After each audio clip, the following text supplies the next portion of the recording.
Monsieur Bermond, bonjour. Bonjour. Que s'est-il passé depuis notre dernière entrevue sur les marchés financiers? Alors nous étions rencontrés mi-septembre. Tout à fait. Donc depuis mi-septembre, en fait, les marchés financiers ont peu évolué, surtout les marchés actions, puisque on a eu, je dirais, de mi-septembre à mi-décembre, une évolution stable et un rallye de fin d'année du 15 décembre jusqu'à fin décembre.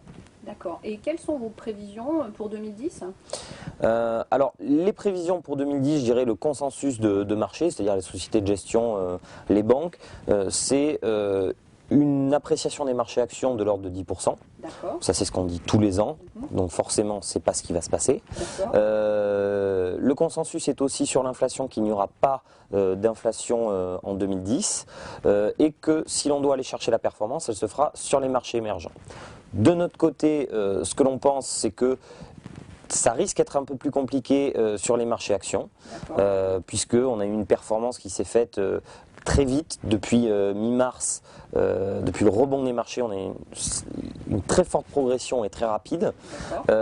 Sur l'inflation, on a une vue un petit peu moins consensuelle, c'est-à-dire que certes, on ne va pas avoir beaucoup de croissance en 2010, donc en général, qui dit plus de croissance dit plus d'inflation, mais on pourra avoir plus d'inflation du simple fait qu'on a fait beaucoup marcher la planche à billets. Et effectivement, attention aux taux. Attention à la hausse des taux, donc à la baisse des obligations, parce que les banques centrales risquent de se retirer du marché et donc d'arrêter d'acheter des obligations. D'accord. Et quelles seront les conséquences sur la gestion pilotée d'Epargnissimo? Alors, la gestion qu'on effectue pour Epargnissimo, si on parle d'un portefeuille, je dirais 100% unité de compte, pour un petit peu comparer, depuis le 26 mai, date de création du contrat, jusqu'à la fin de l'année, on a fait une performance de l'ordre de 16%, pour une volatilité 3 à 4 fois moins élevé que les marchés actions, c'est-à-dire pour un risque moins élevé. Donc on a essayé de capter le plus possible la performance des marchés actions et on a réduit la voilure en fin d'année. En fait, à partir de août, septembre, octobre, on a réduit la voilure, puisque c'est le message qu'on avait dit lors de notre dernière rencontre.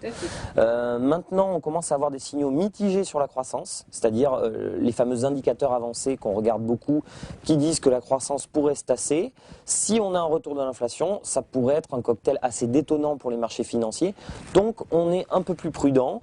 On joue un petit peu quelque chose de non consensuel qui est un retour de l'inflation.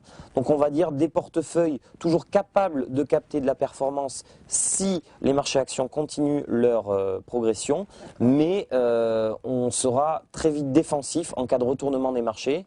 Et en tout état de cause, effectivement, on est à l'écart des marchés obligataires classiques. Et si on joue les obligations, c'est plus sous l'angle soit inflation, soit obligation d'entreprise.